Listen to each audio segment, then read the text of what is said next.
In this lesson, we will see together les indéfinis, but in fact, more precisely, we will see tout le monde.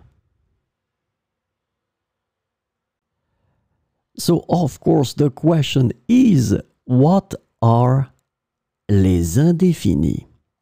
So let's try to see that together.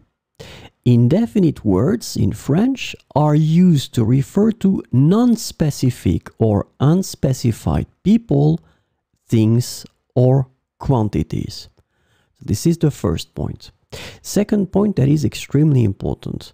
They often express concepts like quantity, frequency, or degree without specifying exact details. And this is a key thing with les indéfinis. You don't specify exact details. And the last point, they play a crucial role in constructing sentences that refer to indefinite or unspecified concept. So clearly, if you don't really want to be specific, you will have to know and master les indéfinis.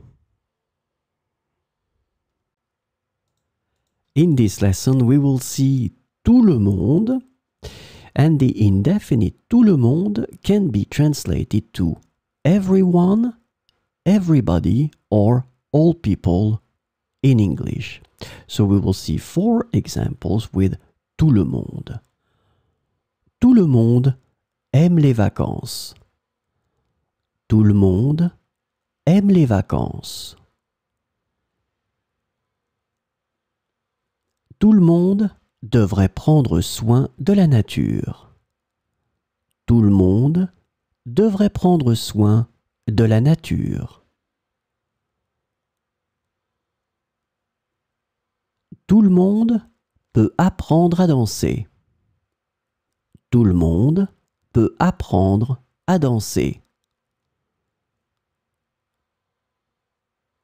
Tout le monde était heureux pendant la fête. Tout le monde était heureux pendant la fête.